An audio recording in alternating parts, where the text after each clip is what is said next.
फर्टिलिटीबद्दल मनात अनेक प्रश्न असतील, स्ट्रगल असतील, पण डॉक्टरकडे जायचं म्हटलं की मनात खूप भीती वाटते. पहिलं कन्सल्टेशन म्हणजे डायरेक्ट ट्रीटमेंट सुरू करतील का? डायरेक्ट आपल्याला IVF टेस्ट ट्यूब बेबीबद्दल म्हणतील का? तर आज मी तुम्हाला सरळ स्पष्टपणे सांगते. पहिलं फर्टिलिटी कन्सल्टेशन म्हणजे डायरेक्ट ट्रीटमेंट नाही. नमस्कार, मी डॉक्टर प्राची पिट्टलवार मेडा, जटपुरा गेट, चंद्रपूर येथून. आणि आज आपण जाणून घेऊया की पहिल्या फर्टिलिटी कन्सल्टेशनमध्ये स्टेप बाय स्टेप काय होतं. स्टेप 1 म्हणजे तुमची हिस्ट्री पूर्ण समजून घेणे, बोथ हजबंड आणि वाईफची. डॉक्टर तुम्हाला तुमचं एज विचारतील, तुमचं कधीपासनं लग्न झालेलं आहे आणि तुम्ही कधीपासनं प्रेग्नन्सी प्लॅन करत आहेत. वाईफची कंप्लीट मेन्स्ट्रुअल हिस्ट्री म्हणजे पिरियड्स रेग्युलर आहेत का, काही पेन होतं का पिरियड्समध्ये, क्लॉट्स जातं का, ब्लिडिंग कसं आहे, मेन्स्ट्रुअल ब्लिडिंग. त्यानंतर याच्या आधी कधी प्रेग्नन्सी राहिली आहे का, काही अबॉर्शनची हिस्ट्री आहे का, काही थायरॉईडचे टॅबलेट्स घेत आहे का, वेट गेन, वेट लॉसची हिस्ट्री, याआधी कधी सर्जरी झाली आहे का.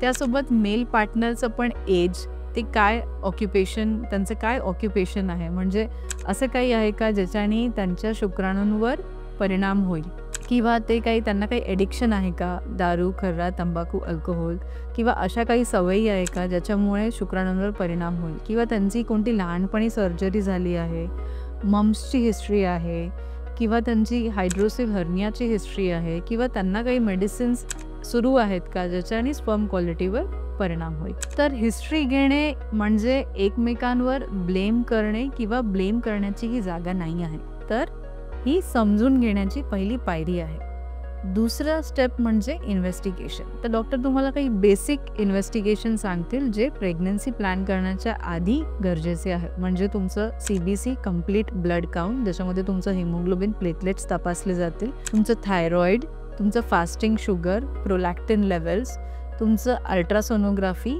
TVS स्कॅन आणि AMH लेवल, आणि हजबंडचं सेमेन काउंट, ज्याच्यामध्ये काउंट, मोटिलिटी आणि मॉर्फोलॉजी म्हणजे शुक्राणूंची संख्या, गतिमानता आणि रूप याचं पूर्ण चित्र आपल्या डोळ्यासमोर उभं राहील. डायग्नोसिस झाल्यानंतर हजबंड किंवा वाईफमध्ये काही प्रॉब्लेम आढळल्यास हे काही ब्लेम करण्याची गोष्ट नाही आहे, कारण फर्टिलिटी हे टीमवर्क आहे, ती कोणा एकाची जर्नी नाही आहे. तिसरी स्टेप कन्सल्टेशनची म्हणजे प्लॅनिंग आणि डिस्कशन. यात डॉक्टर तुम्हाला तुमच्या रिपोर्ट्सनुसार तुम्हाला पुढे काय करायचं आहे ते सांगणार. म्हणजे काही कपल्सला फक्त ट्रॅकिंग ऑफ फॉलिकल व्यवस्थित बनतंय का आणि त्यांना सोबत रिलेशन कधी ठेवायचे, ज्याला आपण टाइम्ड इंटरकोर्स म्हणतो, या सिम्पल याच्याने पण ते कन्सीव्ह करू शकतात. काही कपल्सला एग बनण्याची टॅबलेट लागते, तर काहींना IUI आणि IVF ट्रीटमेंट लागते. तर प्रत्येक कपलची ही जर्नी वेगळी आहे आणि सगळ्यांची जर्नी ही कॉपी पेस्ट नसते. आता काही मिथ वर्सेस रियालिटी बघूया.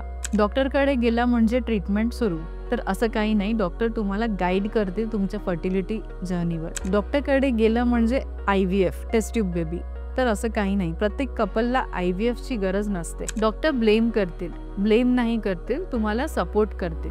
पहिलं कन्सल्टेशन म्हणजे टॅबलेट्स आणि इंजेक्शन सुरू, असं काही नाही. तुम्हाला फर्टिलिटी जर्नीमध्ये तुमच्या कपलच्या जर्नीच्या हिशोबाने गाईड करतील. आता फायनल स्टेप म्हणजे तुम्ही जर प्लॅन करत आहे डॉक्टरकडे जाण्यासाठी, तर तुम्ही काय तयारी करायला पाहिजे. एका कपलने आतापर्यंत जेवढे इन्व्हेस्टिगेशन्स केलेले आहे, किंवा कोणत्या अल्ट्रासाऊंड केलेलं आहे, कोणत्या सोनोग्राफी केलेल्या आहे, त्या सगळ्या ट्रीटमेंट्सच्या फाईल आणि त्यांचे रिपोर्ट्स घेऊन जायला पाहिजे. शिवाय जर ते काही मेडिकेशन्स घेत आहे आणि त्यांचे नावं लक्षात जर तुम्हाला नसेल राहत, तर ते तुमच्यासोबत कॅरी करायला पाहिजे, जेणेकरून डॉक्टर तुम्हाला गाईड करतील ते कंटिन्यू करायचे आहे की नाही करायचे आहे. फर्स्ट फर्टिलिटी कन्सल्टेशन म्हणजे ट्रीटमेंट सुरू करणे नाही, तर तुमच्या फर्टिलिटी जर्नीला गाईड करणे आहे. हे गुगल सर्चपेक्षा तुम्हाला फार चांगली क्लॅरिटी देईल. हा व्हिडिओ युजफुल वाटल्यास लाईक करा, शेअर करा व सबस्क्राईब करा. थँक्यू.